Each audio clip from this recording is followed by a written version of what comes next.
हरे राम राम रघुवर हरे हरे, हरे कृष्ण कृष्ण रघुवर हरे हरे। 14/9/28। एक बार दुनिया प्रभु जी के सामने आई। विनय किया, भगवान क्या मैं कुमारी ही बनी रहूंगी?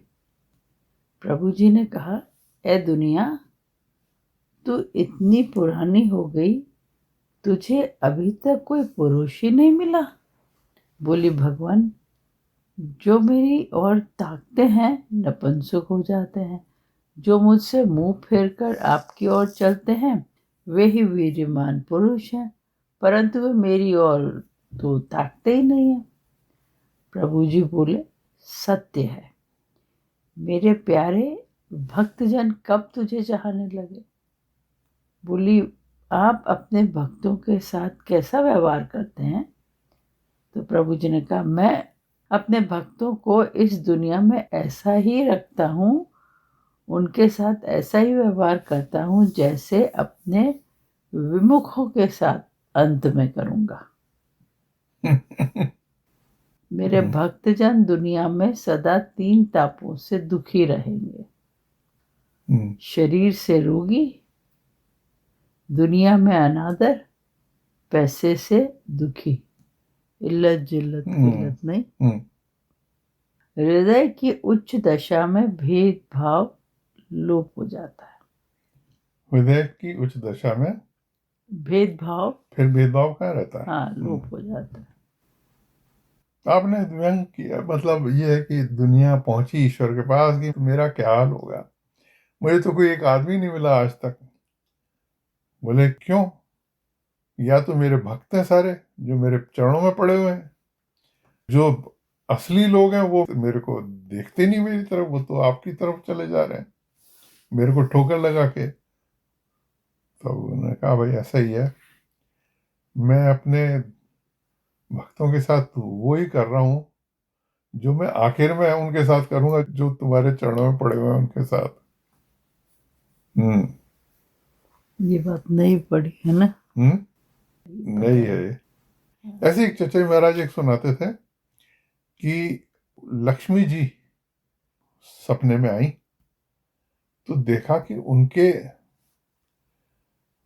पैरों में घाव हो रहे हैं और उनके सिर में, माथे पे घाव हो रहे हैं। बोले, माता आपका ये क्या घाव क्यों हो रहे हैं आपके पैरों में और माथे पे?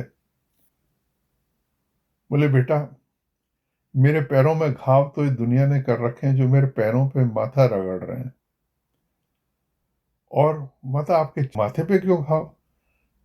बोली कि मैं जो संत पुरुष हैं, जो ईश्वर भक्त हैं, मैं उनके दरवाजे पे माथा रगड़ती हूँ कि मेरे को वहां पे कुछ पनाह मिले, पर मेरे को तो वहां कुछ पनाह मिलती नहीं। मैं तो वो संत पुरुष हैं, उनके यहाँ मेरे को कुछ कोई पूछता नहीं है, इसलिए मेरे माथे में तो घाव हो गए हैं, लेकिन मेरे पैरों पे घाव उन लोगों ने कर दिए जो मेरे सिर रगड़ते हैं मेरे पैरों पे, दुनिया वाले। ये को चेतन महाराज जी सुनाते थे ये। उन्होंने यादें में लिखा है शायद बाबू जी ने ये वाली। 14/9/28। एक बार केला जी और उग्रदेव जी महाराज ने, जो जयपुर में बड़े महात्मा हो गए हैं, वन में जाकर देखा कि एक नया बालक नाभा अकेला पड़ा हुआ है।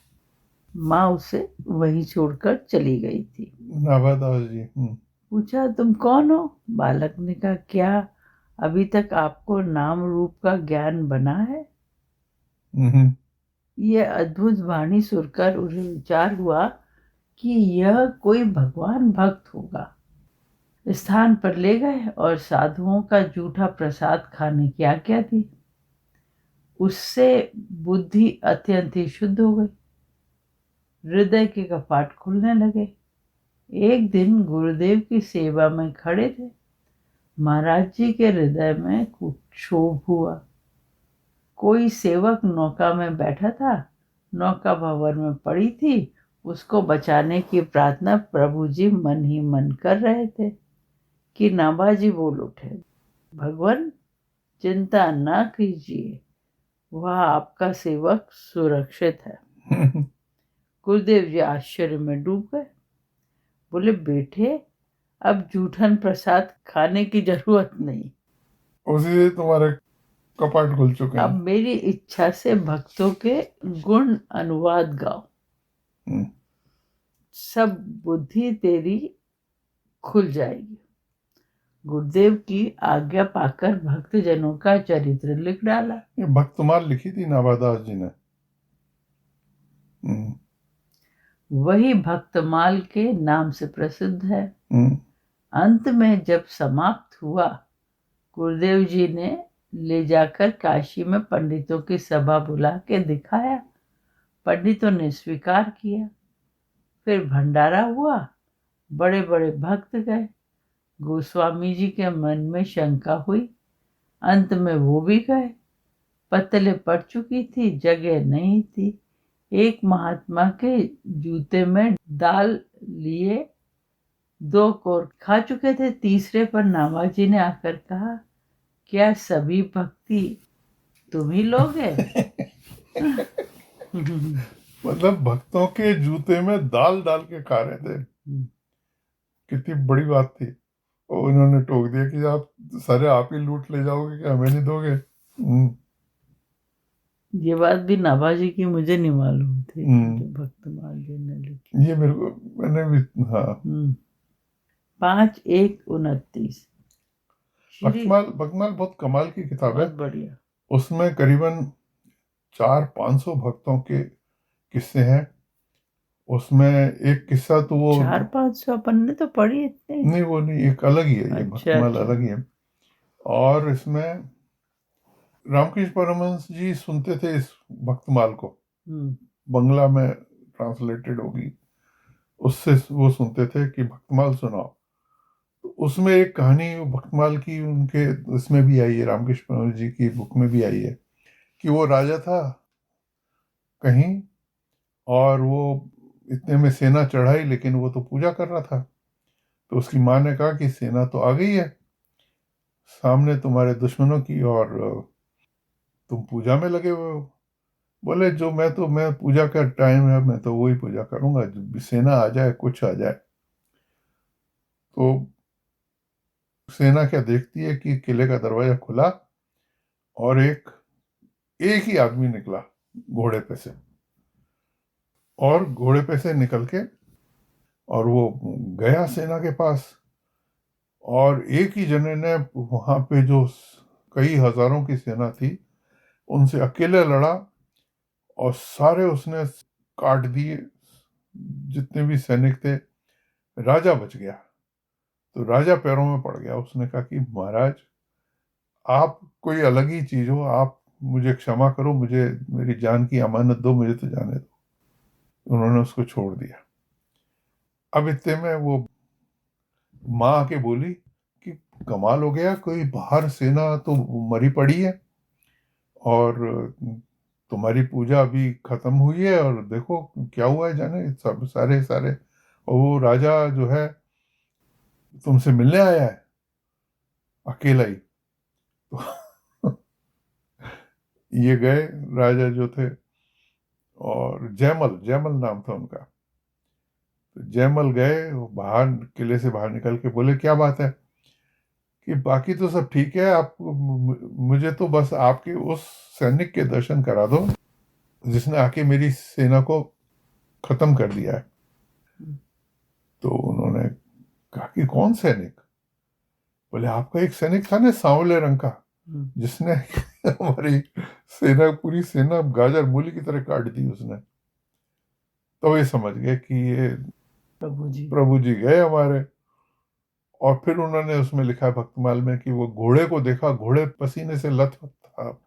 जैसे घोड़े बहुत लंबी सेना को करके आ रहा है लड़ाई, तो घोड़े में पसीने आ जाते हैं। तो वो समझ गए, बोले कि ये तो प्रभु का ही काम, हमारे प्रभु जी आए थे, वो उन्होंने किया है सब काम। ये उसमें भक्तमाल में कहानी है एक राजा जयमल की। 5/1/29। श्री गुरुदेव फरमाते हैं कि ईश्वर को ईश्वर से ईश्वर के लिए पाओ। ईश्वर को ईश्वर से हम्म, ईश्वर के लिए हम्म। पाओ। ईश्वर को हाँ, ईश्वर से, क्योंकि आप भी ईश्वर ही तो हो। और ईश्वर के लिए, किस लिए? कि तुझको चाहूं तुझी से, तेरी परस्तिश में रहूं, दूसरे की शक्ल को देखूं तो बेजार है। वो वाली बात है। हम्म, ईश्वर साक्षात गुरुदेव जी के रूप में सगुण रूप से विराजमान है। उन्हीं की कृपा से उनका रहस्य खुलता है और प्राप्त होता है। तभी प्रेम से हृदय भर उठता है, सारे विकार दूर हो जाते हैं, सच्ची सेवा का भाव हृदय में उमड़ते लगता है, अपने पराये का ख्याल दिल से गायब हो जाता है। उस समय ईश्वर की सच्ची सेवा बरने लगती है। सारी मखलूक उसी की है नहीं, वही मखलूक के रूप में है। मखलूक की यानी उसके बंदों की सेवा उसी की सेवा है। तब भक्त का आनंद सेवा में ही रहता है। ज्ञान, भक्ति और सेवा। क्या है वो कह रहे हैं कि ईश्वर जो है वो आम जन में ही तो बैठा हुआ है, हर एक के अंदर छुप के उसने अपने आप को ऐसा भुला रखा है सबको।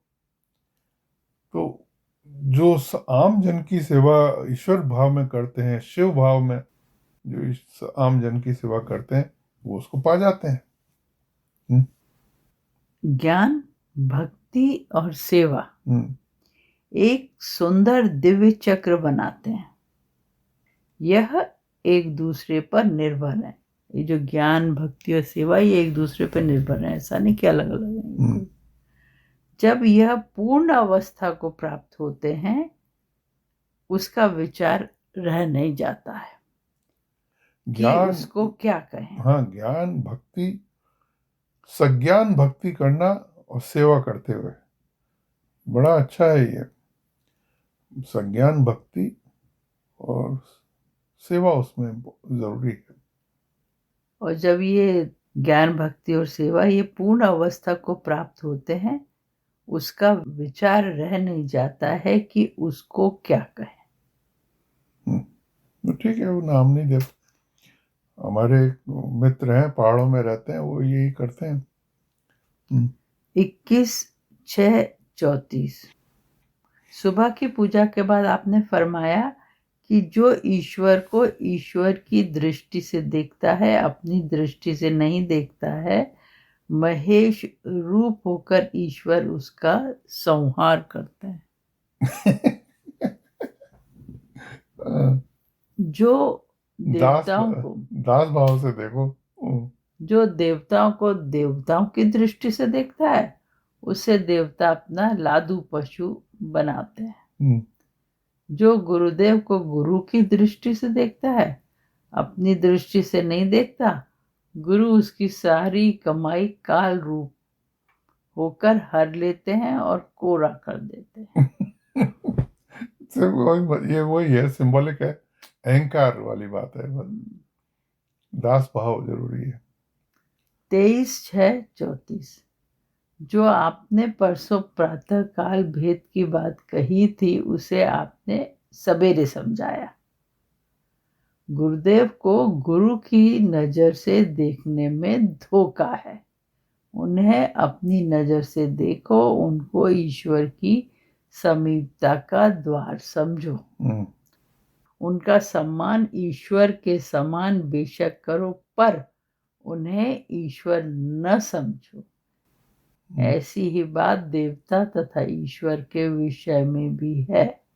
ईश्वर, आत्मा और जीव एक ही बात है, अपने अपने स्थान पर भिन्न भिन्न नाम से कहे जाते हैं।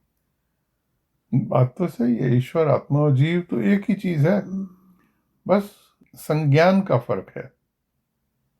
ये विषय वाणी से प्रकट करने में भय है, केवल अनुभव गम्य है।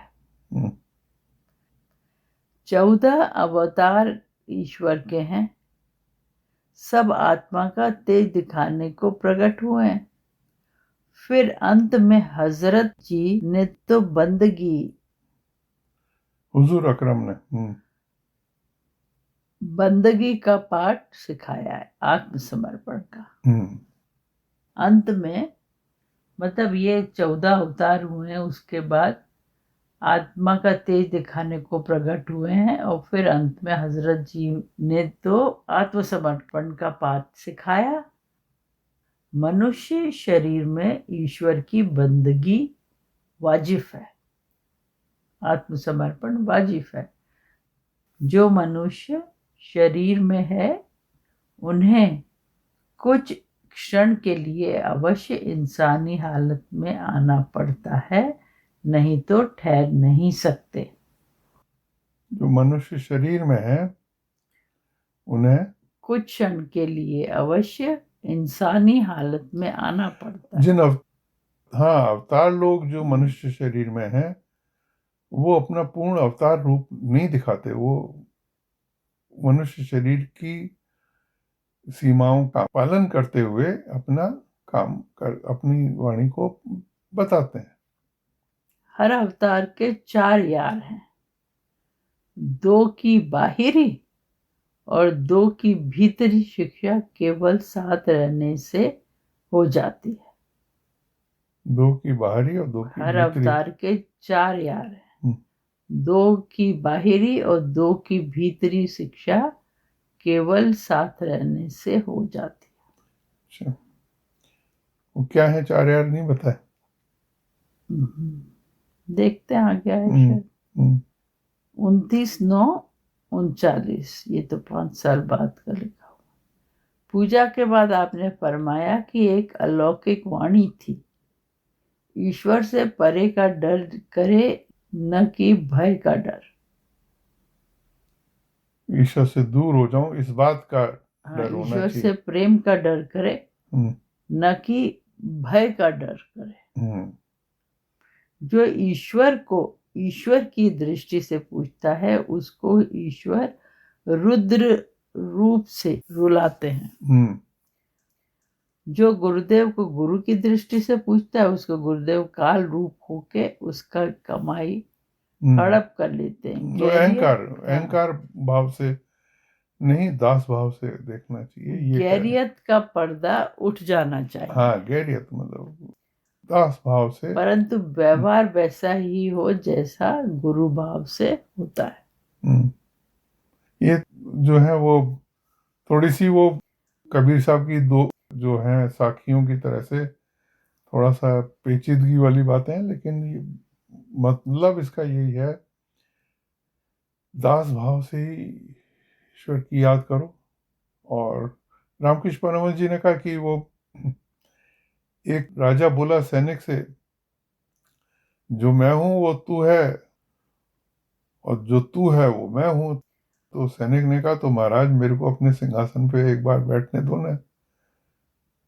तब राजा जो है वो उन्होंने अपना रूप दिखाया कि नहीं, तेरे को मेरी आराधना तो मेरे काम तो मेरे ही सेवा करने में ही करना पड़ेगा। तो ये वो भी एक सिंबॉलिक कहानी है रामकृष्ण परमहंस जी के यहाँ। वो कहते हैं दास भाव ही बेहतर है।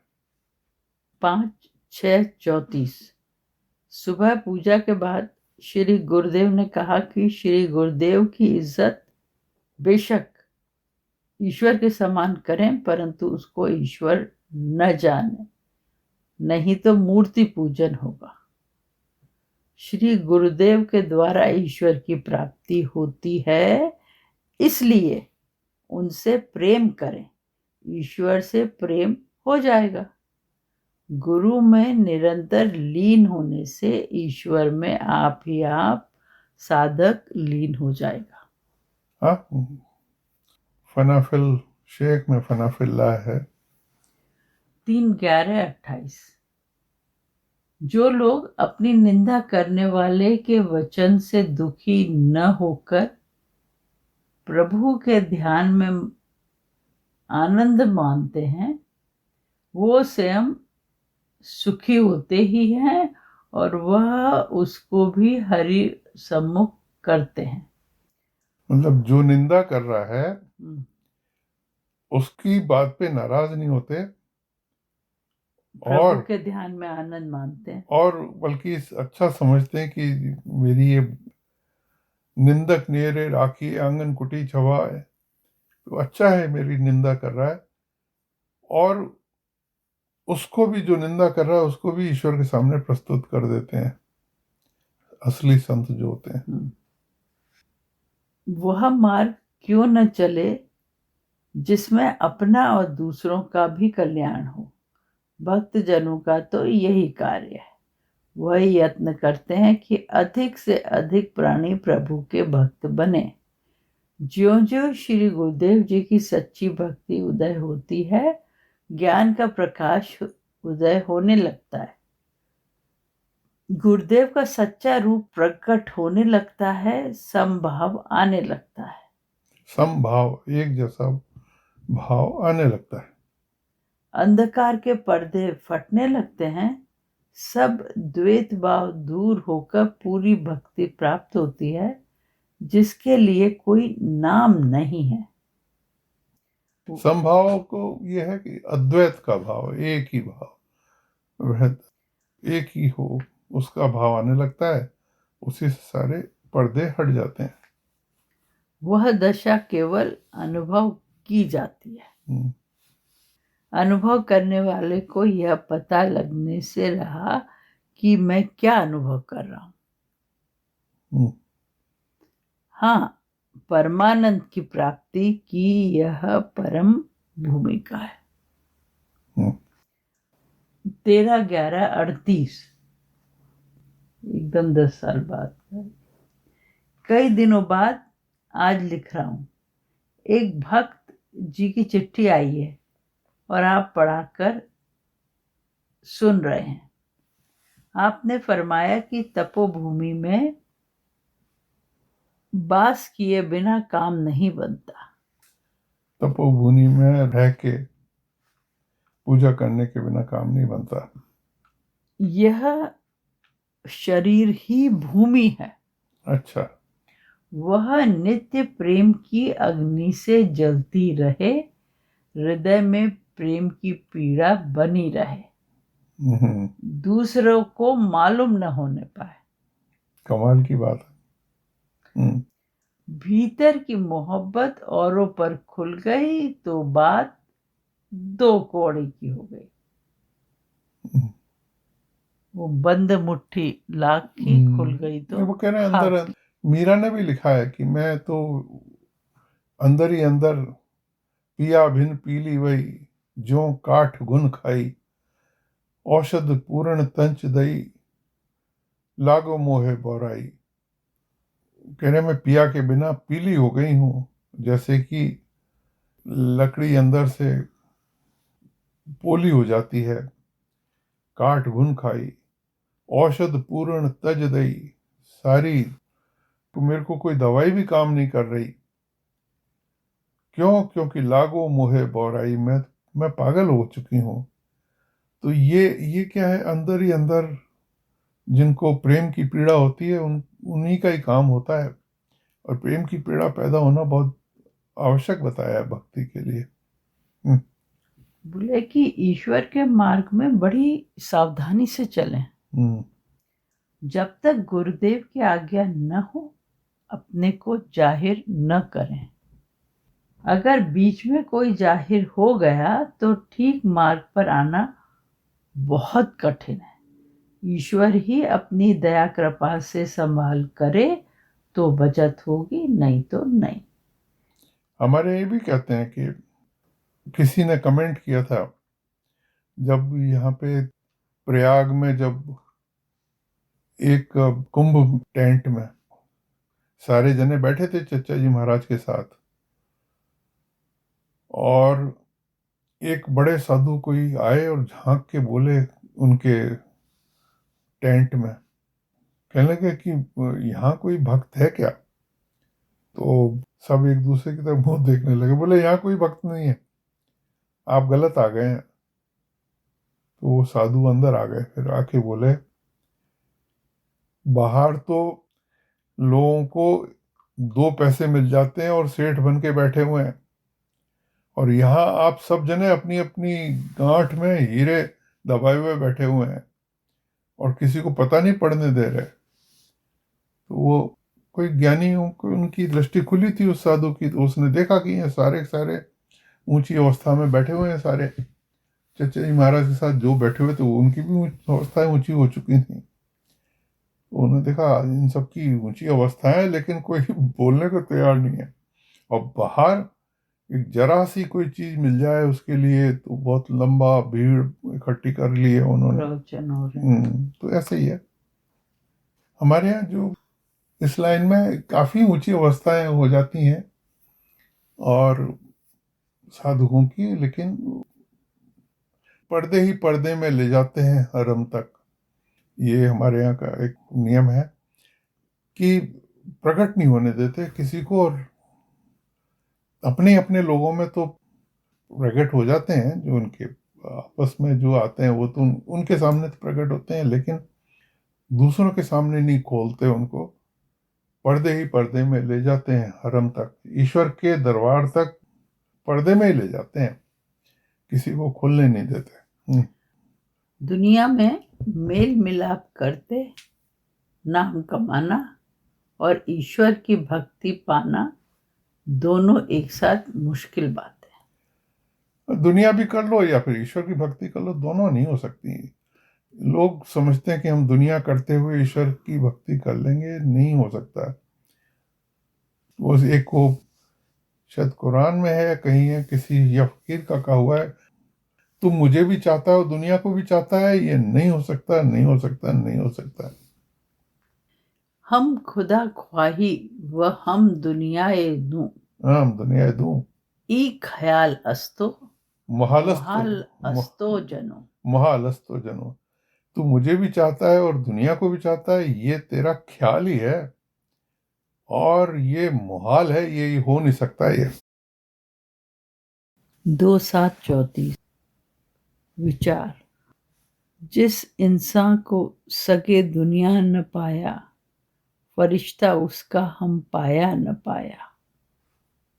दरवेशी पर्दापोशी व आज खुद फरमोशी। जनाब हजरत साहब ने तो नेराज से वापस आए, मिराज से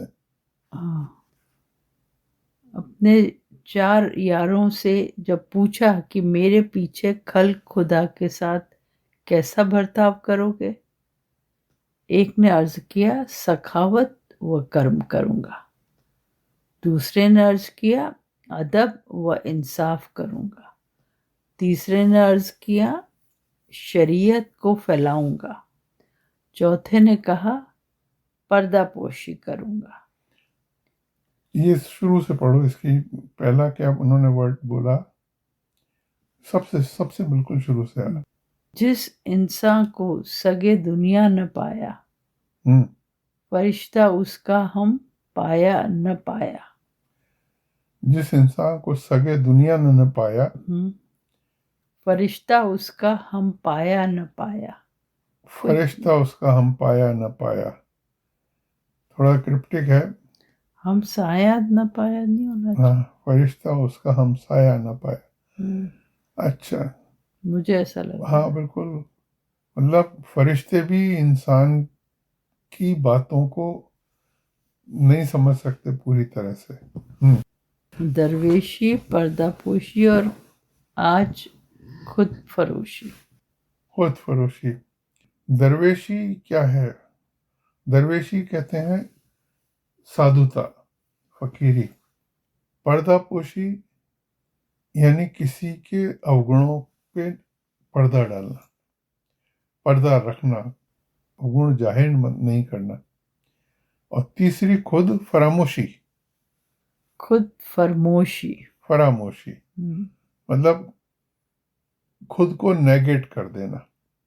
ये 3 सब कंसेप्ट आपने पकड़े। तो उसमें उन्होंने हुजूर अकरम जब ईश्वर दर्शन करने के बाद हज़रत मोहम्मद सल्लल्लाहु अलैहि वसल्लम जब लौट के आए, तो उन्होंने अपने 4 साहिबी थे उनके, 4 साहिबी उनके थे, हजरत उमर थे, हजरत गनी थे, हजरत अली थे और हजरत अबू बकर। अबू बकर रहमतुल्लाह थे। इन चारों से पूछा एक एक से कि क्या क्या तुम क्या करोगे। तो एक ने कहा मैं सखावत करूंगा। सखावत मेरे कहते हैं पीछे खल खुदा के साथ कैसा बर्ताव करो, तो ने कहा सखावत व कर्म करूंगा। सखावत यानी दान पुण्य करूंगा। दूसरे ने कहा अदब व इंसाफ करूंगा। हाँ, मैं रेस्पेक्ट करूंगा उनकी और मैं उनको इंसाफ करूंगा उनके साथ। तीसरे ने कहा कि शरीयत को फैलाऊंगा। उन्होंने कहा मैं कर्म कांड को फैलाऊंगा। चौथे ने कहा मैं पर्दापोशी करूंगा, मैं दूसरों के अवगुणों को ढक के रखूंगा। उनको ऐसा नहीं कि दुनिया में मैं किसी को जलील करूं और उनके ऐबों को मैं जाहिर करता फिरूं। ईश्वर सबसे बड़ा पर्दापोश है। हमारे सारे अवगुण सारे क्लियर हैं, लेकिन ईश्वर या उसके संत या उसके रिप्रेजेंटेटिव्स कभी भी हमारे अवगुणों को जान के भी बताते नहीं, फैलाते नहीं है, किसी को दूसरे को नहीं बताते। पर्दापोशी बहुत बड़ा गुण है और संतों में ये बहुत बहुत अच्छे से पाया जाता है कि वो तो ट्रांसपेरेंट हर एक को देख सकते हैं कि इस अलमारी के अंदर क्या क्या चीजें क्या रखी हुई हैं। ट्रांसपेरेंट होती है उनकी नजर, हर एक को देख सकते हैं। लेकिन वो किसी के अवगुणों को प्रकट नहीं करते। आप इनसे बड़े खुश हुए, अपने पीछे इन्हीं को जानशी बना गए। हज़रत अबू बकर रहमतुल्लाह ने कहा कि मैं पर्दापोशी करूंगा। तो आपने फरमाया खुदा खुद पर्दापोश है, हमें तुम्हें क्या अधिकार है कि बंदगाह खुदा का पर्दाफाश करे।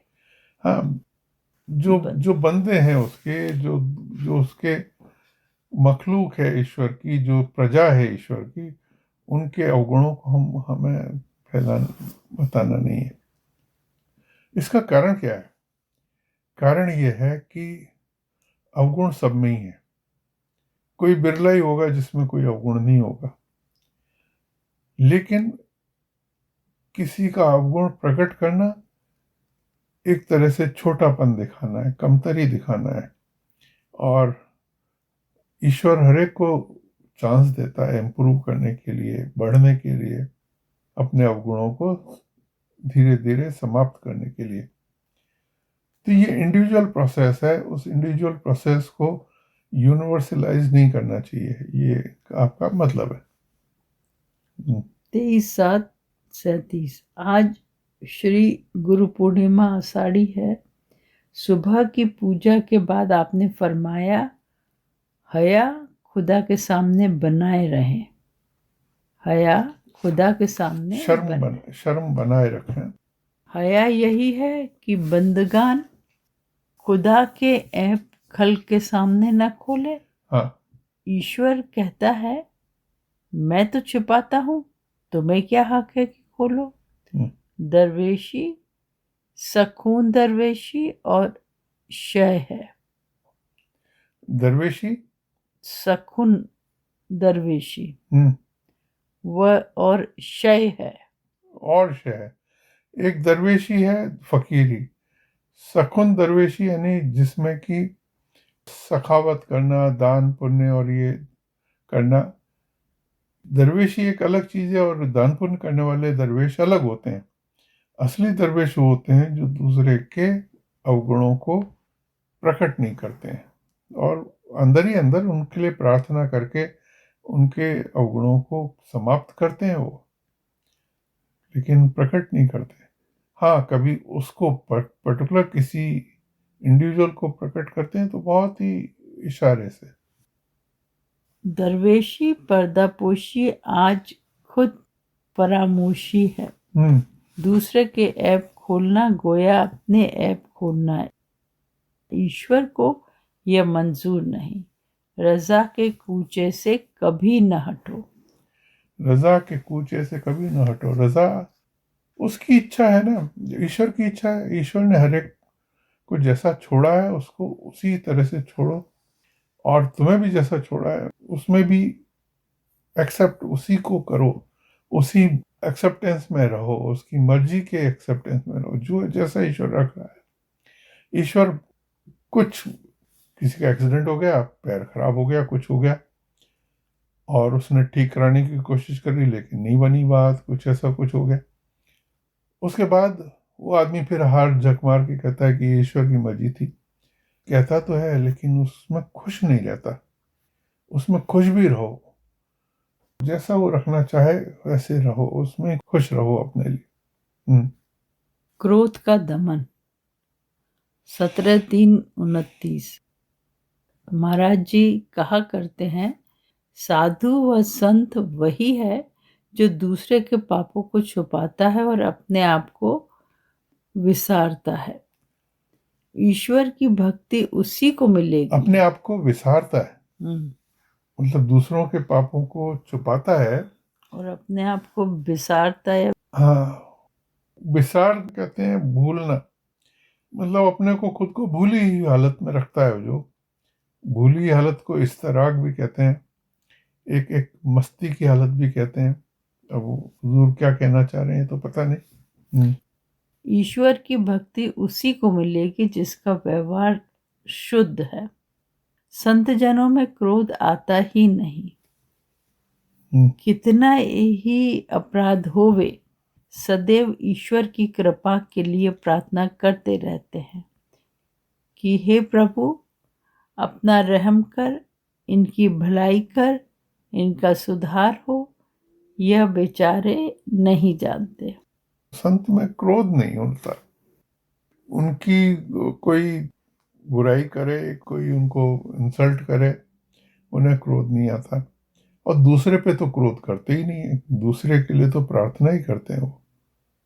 एक समय की बात है, एक जहाज पर एक राजा, उनके दरबारी और बहुत से विदूषक चढ़े थे। उसी में हजरत इब्राहिम बिन अदहम भी बैठे थे। राजा के मन में आया कि कोई स्वांग देखूं। जरूरत हुई कि कोई बूढ़ा भद्दे रूप का मिले, उसी का हंसी उड़ाया जाए। ढूंढने पर उन्हीं महापुरुष को पाया। लोग समझे कि कोई जाहिल है, बस इन जाहिल मतलब ये बिना पढ़ा लिखा आदमी है। हजरत इब्राहिम बिन अदम जो थे, बलख है अफगानिस्तान में, काबुल के पास, वहाँ के राजा थे। और एक दिन रात को उनको छत पे अपने आवाज़ सुनाई पड़ी, तो उन्होंने पूछा आवाज़ दे के, कौन है? बोले मैं ऊंट को ढूंढ रहा हूँ। बोले ऊंट कोई छत पे आएगा? बोले ऊंट अगर छत पे नहीं आ सकता तो किसी राजा को भी खुदा नहीं मिल सकता आसानी से। तो कुछ बात उनको ऐसी लग गई कि उन्होंने अपना राज छोड़ दिया और फिर फकीरी के भेष में रहते थे। फिर खुरासान में रहते थे, ईरान में, और वहाँ पर पहाड़ों में रहते थे और लकड़ी रोज लाते थे, बेचते थे, और जितना पैसा कमाते थे वो सारा दान कर देते थे। खाली 1 दिरहम रखते थे अपनी रोटी के लिए। और इस तरह का उनका जीवन उन्होंने कई सालों तक ऐसे चलाते रहते थे। उनकी बड़ी अच्छी तज़किरतुल औलिया में उनकी जीवनी है। लोग समझे कि जाहिल है, बस इन पर थप्पड़ें पड़ने लगी। हंसी और ठट्टा उड़ने लगा। प्रभु से, ईश्वर से देखा नहीं गया। आकाशवाणी हुई, कहो तो नाव को नष्ट कर दूं। संत ने कहा, नहीं, मैं सहता हूं, तू भी सह। फिर थोड़ी देर पीछे आवाज आई, अब नहीं सहा जाता। ईश्वर का क्या है, उनका गीता में भी और कुरान में भी और कई जगह उन्होंने, ईश्वर ने अपनी वाणी में लिखा है कि जो मेरे भक्तों को तंग करता है, मैं उनके लिए ऐलान जंग करता हूँ। मैं उनके लिए अपनी खुली लड़ाई घोषित करता हूँ। तो उन्होंने कहा कि बता, तो मैं नाव उल्टा दूं इन लोगों की, उलट दूं इनको। तो हजरत इब्राहिम अदम ने कहा, मैं सहन कर रहा हूँ, तुम क्यों नहीं कर रहे हो सहन? अब नहीं सहा जाता, हम्म, गारत करूं? महात्मा जी बोले, मैं सहता हूं, तू नहीं सह पाता, सह ले। फिर आवाज आई, संत ने फिर वही कहा, फिर आवाज आई, अब नहीं रुक सकता।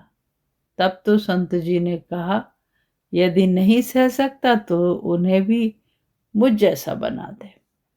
बस फिर क्या था, सब सब पलट गए, दिव्य दृष्टि पा गए, सब पलट गए। उनके ज्ञान चक्षु खुल गए, शांत हो निर्वाण का आनंद पाने लगे, सभी संत हो गए। जितने थे दुष्ट लोग सारे संत हो गए। हाँ, सहने, क्षमा करने, विश्व का उपकार करने की शक्ति संत जन में ही होती है। हाँ, यदि वे क्रोध करें तो दुनिया जलकर खाक हो जाए। वे ही दुनिया को संभालते हैं, वे ही पालन पोषण करते हैं।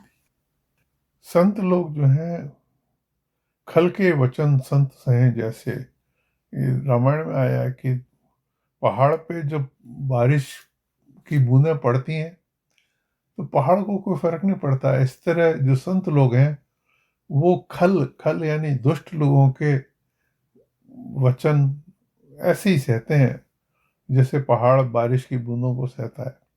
पहाड़ को कोई फर्क नहीं पड़ता, और यही विशेष गुण है उनमें। 3 जन्म और भंडारा। 3 जन्म और भंडारा 17/3/29। संत जनों का सच्चा जन्म दिवस वह है जब वह प्रभु में लीन होकर निर्वाण पद पाते हैं। उसी दिन वह जगत से छुटकारा पाकर आनंद महासिंधु में समाते हैं। जिसको संसार के लोग जन्म दिवस कहते हैं वह तो बंधन का दिन है। उसी दिन वह कैद होते हैं। जन्म 3 होते हैं। एक तो वह जिसे सब कोई जानते हैं, दूसरा वह जबकि मुमुक्ष गुरुदेव की शरण में आता है, जिस दिन उसकी बैत होती है या जो भी। तीसरे वह दिन जिस दिन महानिर्वाण प्राप्त होता है, मृत्यु होती है। मृत्यु नहीं है, वो महानिर्वाण से मतलब है मैं की मृत्यु है, उसकी अना की मृत्यु है। जहां से फिर लौटना नहीं होता। मैं जब डिसॉल्व हो जाता है तो उसके बाद कुछ फिर वो वही हो जाते हैं जो है। जल में कुंभ, कुंभ में जल है, बाहर भीतर पानी, विकस्यो कुंभ जल जल ही समाना, ये गति विरले न जानी। जब मैं का विलय हो जाता है तो फिर वो एक अलग हालत में होते हैं जिसमें कि वो ईश्वर रूप में रहते हैं। जब तक शरीर रहता है तब तक रहते हैं, और शरीर जैसे ही छूटता है तो वो तो ईश्वर हो ही चुके थे, तो उसी चीज में मिल जाते हैं। फकीरों का यही जन्म दिवस मनाया जाता है। उस दिन शिष्य लोग अपने गुरुदेव को दुल्हन बनाते हैं और सच्चे परमपति नारायण के हवाले करते हैं। परम पिता, परम पति, अच्छा, दुल्हन बनाते हैं तो। उस दिवस को मुसलमान भाई उर्स और हिंदू भाई भंडारा कहते हैं। तो इसका ये है 3 जन्म और भंडारे का मतलब। 18-10-35। मनुष्य के 3 जन्म होते हैं। पहला तो माता पिता देते हैं, दूसरे गुरुदेव जब से ईश्वर सम्मुख होते हैं, और तीसरा जन्म तब होता है जब गुरुदेव उसे अपने पास से विदा करते हैं। इसी तीसरे जन्म के बारे में आपने फरमाया था, अपने पास से विदा करते हैं, यानी अपने पास से विदा करने का मतलब यह है कि वो और ईश्वर के बीच में जो गुरुदेव हैं वो हट जाते हैं और ईश्वर से मिला देते हैं। इसी तीसरे जन्म के बारे में आपने फरमाया, कि जब गुरुदेव अपने प्रिय शिष्य को ईश्वर के सम्मुख दुल्हन बनाकर उन्हें सौंप देते हैं और आप अलग हो जाते अलग हो जाते हैं, पुश्ते पनाही हो जाते हैं। हैं। आपने एक बात और फरमाई कि जो धूप और छांव में बराबर आता जाता है उसकी सेहत खतरे में है। इसी प्रकार जो बराबर आध्यात्म और दुनिया में आता जाता है उसकी रूहानियत खतरे में है, उसे भ्रम होगा। सीधी बात है, दुनिया जब तक है तब तक रूहानियत पूरी नहीं है। पूरी रूहानियत के लिए दुनिया को तो नेगेट करना ही पड़ेगा, उसको तो इरेज करना ही पड़ेगा मन से, बिल्कुल इरेज, 0 0। अब मन से कैसे इरेज हो? ये एक स्थिति है जो ईश्वर प्रदान करते हैं, पर वो प्रदान तभी करते हैं जब आपकी इच्छा ऐसी होती है। हमारी कभी इच्छा ही नहीं होती कि हम दुनिया को छोड़ें, हमें तो दुनिया अच्छी लगती है ना, तो हम कभी छोड़ना चाहते नहीं है। जो ये इच्छा करता है कि मालिक मैं आपकी गोदी में रहूं, मेरे को ये दुनिया के कार्य जो हैं वो संपादित किसी तरह हो जाए, वो आपकी कृपा से हो, ऐसा कुछ कर दीजिए। तो ईश्वर उन लोगों को, जैसे अभी चचाई महाराज ने पहले कहा था कि वो एक इस्तगरा की हालत में रहता है, एक भूली हुई हालत में रहता है, बिसराई उन्होंने वर्ड बोला था।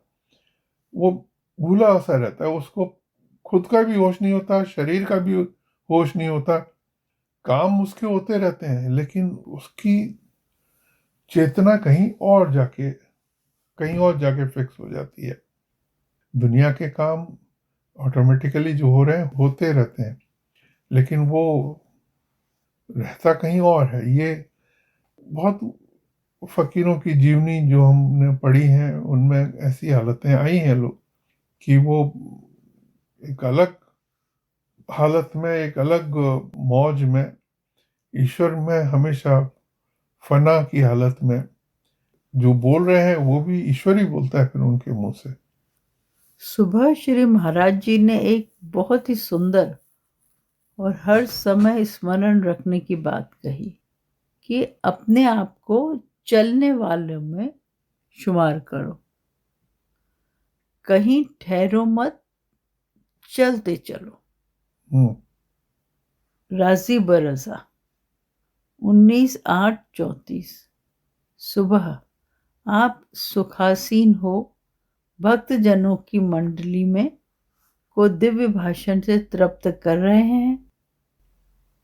जो ईश्वर से शर्म रखता है सारा संसार उससे शर्म रखता है।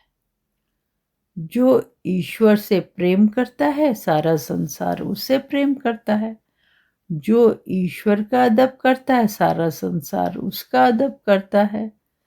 जो कुछ ईश्वर ने भेज दिया है धन्यवाद दें और उसे प्रेम से ग्रहण करें, वह अमृत समान हो जाएगा।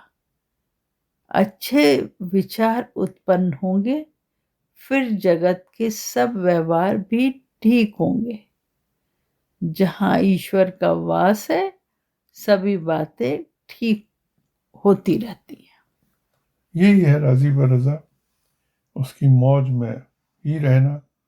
वो जो दे रहा है, जैसा दे रहा है, जो उसी को एक्सेप्ट करना और उसी में प्रसन्न रहना। ये एक हालत है, ये अभ्यास नहीं है, ये हालत है जो वो ईश्वर ही देते हैं।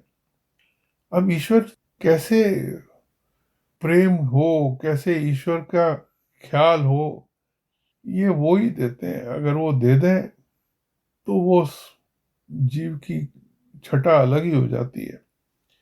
कैसे होती है? शायद हमारी किसी प्रार्थना के रिजल्ट में ही होती होगी, पर देने वाले वो ही है। कितनी भी कोशिश करें आदमी, कितना भी ईश्वर से प्रेम करें, लेकिन जहाँ दुनिया का प्रेम आता है वहाँ भूल जाते हैं और फिर ईश्वर को साइड में रख के उस दुनिया के प्रेम में फंस जाते हैं। बहुत मुश्किल है। मालिक जिस पे कृपा करे वही उसी के मकबूल, उसी वो जिसे वो एक्सेप्ट करे वही मकबूल होता है। ये बड़ी एक संतों की जीवनी पढ़ते हैं तो ऐसा ही कुछ मालूम पड़ता है। 3:6:34 भक्तजन सदा अपने को प्रभु जी की मर्जी के अधीन रखते हैं। उन्हें ये परवाह नहीं कि दिल में कैसे विचार आते हैं। हर हालत में खुश रहते हैं और विचार आने के लिए दिल में भला जगह ही कहाँ है। जहाँ हरि निवास करते हैं वहाँ माया की तारीकी कहाँ। यानी जहाँ भगवान निवास करते हैं वहाँ माया की का अंधकार कहाँ। कहाँ?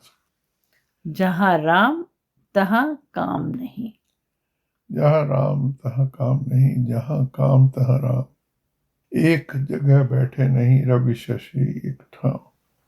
ये 25:6:34 सदा प्रसन्नचित बने रहो।